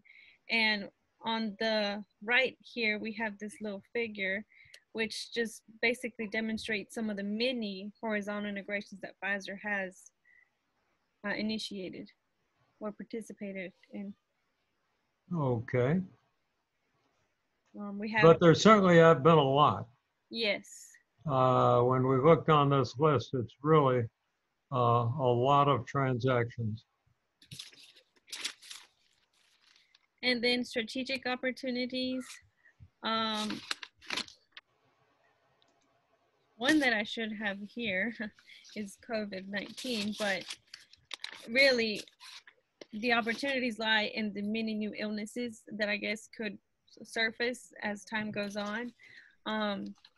But they need to continuously invest in research and development to create innovative products that appeal to the needs of existing and new markets and evolving markets. The acquisition of Array Biopharma in 2019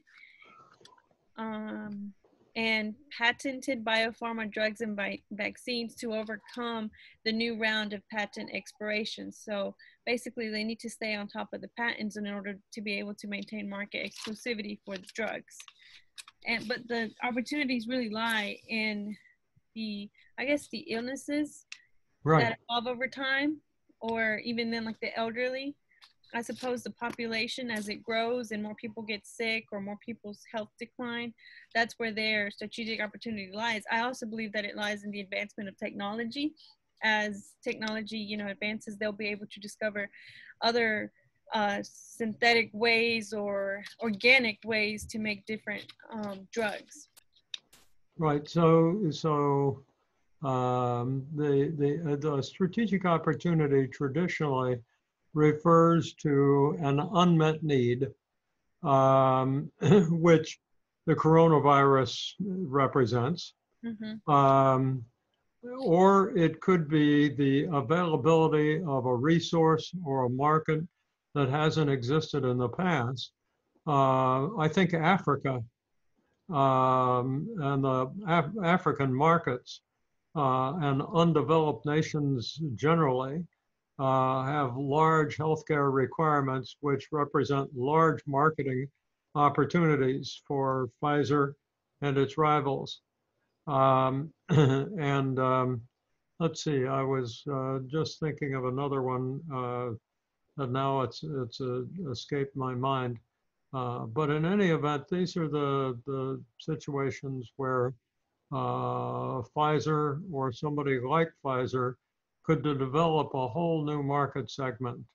And again, since Pfizer's got such a strong position already in what's the word I'm looking for?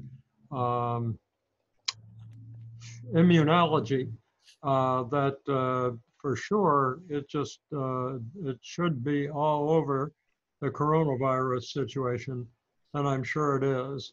Unrealized opportunities in Africa.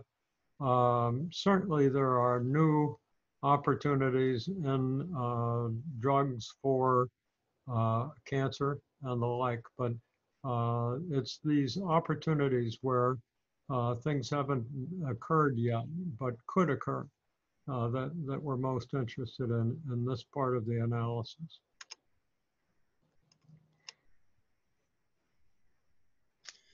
This is my part. A little bit on the research and development sites. These, of course, are not all of them. These are their major ones that they have all over. You see 2 from Massachusetts, California, and the UK.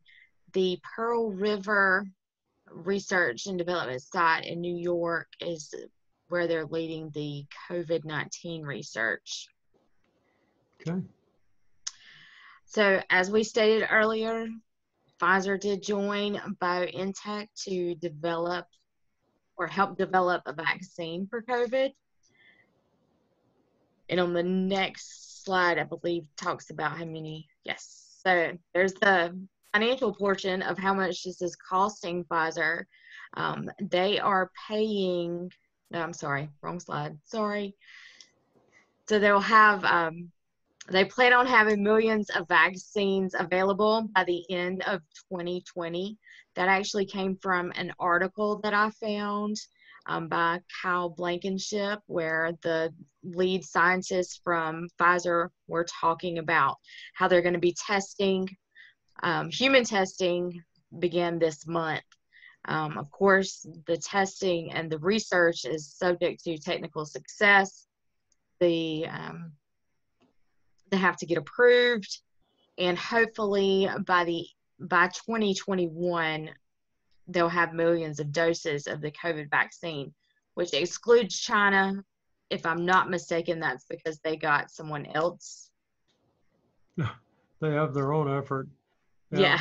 Boy, Yes. let's hope we get that vaccine pretty soon, because you know, the impact of this disease on economies all over the world has just been horrible. Yes. So this is the slide with how much money Pfizer is putting towards this research. They're actually paying BioNTech $185 million up front. This was before anything was started. The equity investments, as you can see, will be approximately Wow. $113 million. The possible future payments will be paid to BioNTech with an upwards of $563 million. That's their cutoff from what I read. With a total of BioNTech will actually get $748 million from working with Pfizer. Ooh, I love your inset there, Yeah. your figure. I don't know where you got it, but it's a good one. So they do have a big team leading the COVID research. They have 850 members. As I said before, it's at the Pearl River Development Site. They're being led by Stephen Bjornson, who is the Chief Operating Officer of Vaccines. Bill Dormitzer, who is the Scientific Officer of Viral Vaccines. Their members of the 850-member team include their biologists, their clinical lab scientists, immunologists, and virologists. This is the pipeline that I got off of Pfizer's website. It shows each phase that they have. They have phases 1, 2, and 3. The 4th phase is being registration. They didn't put a number on it. They just said registration. So the first phase, there are... Registration means they're ready to come into market. Yes. How many were in that category? 9 as of January. Okay, well, that means there are 9 new products that are going to come into the market from Pfizer. Yes. That's important. Yes. it would be good if we could somehow put that on the slide. It's up there. Oh, it is? No, it's on the next one. Oh, okay. Yeah, I just hadn't got to it. Okay. Pardon me. It's okay. So the first phase, there's 26 medicines up there that they're testing. They each have different tests that they go through with a different number of patients. So the first phase is from 20 to 100 participants who participate in clinical exams and lab work where they report their side effects. So if that medicine makes it to the second phase, they will have several hundred participants with changing of the doses, which dosage works better, reported side effects, and the risk factors. So there's 37 in phase 2 right now. The last phase, there's 23 medications in that, and there's hundreds, can be anywhere from hundreds to thousands of participants. There they tell you, or they report their side effects and any potential effectiveness that the medication is having on their patients. Okay. What would you imagine the probability of a company, of a product that's being tested in each of these phases to be? Now we've got 9 in registration. Okay. So that's 9 out of 23, and you know, it used to be 32. There were 9 others here, and 9 of them came out as successes. We don't know how many of these 23 will be successes, but you know, the chances are pretty good. Back here, not everybody's going to make it, right? They're not all going to be successes. And way back here, what do you think the probability of these being successes are? Lower, right? So just for the heck of it, if we had 20% here, that would mean that if we were lucky, we'd have 5 that would move into this category. And let's say that here it was 40% or 50%. And then here, maybe 75%. So 3/4 of 24 is 18, right? But way back here, you don't have a lot that is moving through the pipeline. And so the fact that Pfizer has so few at this early stage must mean that they think that what they're about to launch, what they've got, and what could come out of stage 3 is substantial enough to hold them for a long time, because they just don't have quite as much here in the first phase as they do in the second phase. So not a lot of product is going to be moving from phase 1 to phase 2. That's an interesting issue. It would be really interesting to hear Pfizer's management answer that question.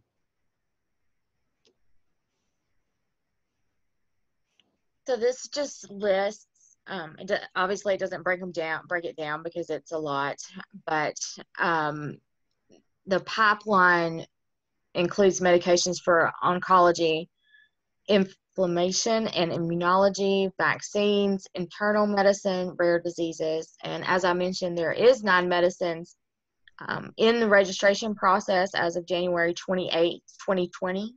And the next slide lists that chart.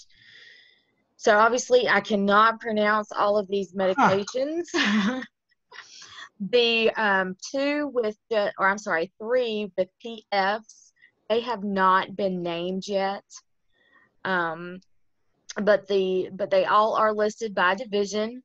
So you have oncology, immunology, and rare diseases. The oncology, of course, is for the leukemia, cancer, cystic prostate cancer, and the last one in oncology, the second to the last one, the one that doesn't have a name, is for chemo patients not for the disease itself, but a side effect that they're having. So if we just look at these,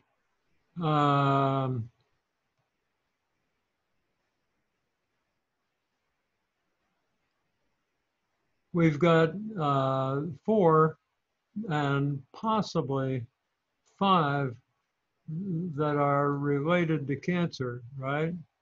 So when we said earlier that Pfizer is paying a lot of attention to cancer, this seems to demonstrate that, doesn't it? Yes. Yeah, they really spend a lot of time on cancer. I'm Yes. sorry, is this slide, are we done with this slide? Yes, I mean, we can be. You Okay, well, I've interrupted a lot here and I'm sorry. It's Are we okay. done here? Yes, sir. I'm fine. Okay. Yeah. So this slide just kind of says what Pfizer has to go through in order to get those medications over or to the international standards. They have to go through all of these guidelines to get those medicines out there to the pharmacies, to the doctors, to the patients. Okay. The implementation recommendations were, of course, to push the COVID-19 vaccine as fast as they can. High demand for that right now. They are behind companies Johnson & Johnson because Johnson & Johnson has started to use robots for medical equipment to perform studies on high-risk patients that doctors cannot actually go in and see things. So that, I believe that's why mainly they're behind Johnson & Johnson on that. Obviously, continue research and development to innovate new medications and to make sure that they avoid expiration dates and patent their biopharma drugs and vaccinations. Okay. And there we are. Well, that was really interesting. There were, as you picked up along the way, a few little technical things, and I may see if I can help you a little bit with the PowerPoints, but as I explained earlier, I really won't have a great deal of time to do that, so you don't have to worry about my messing up your slides too much. But this is really an interesting case. Pfizer and companies like it, I'm sure that you've heard that the healthcare industry and particularly the pharmaceutical industry is one of the very few really major rapid growth industries. Generates a great deal of interest in the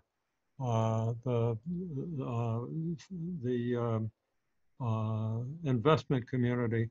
Hold on, I want to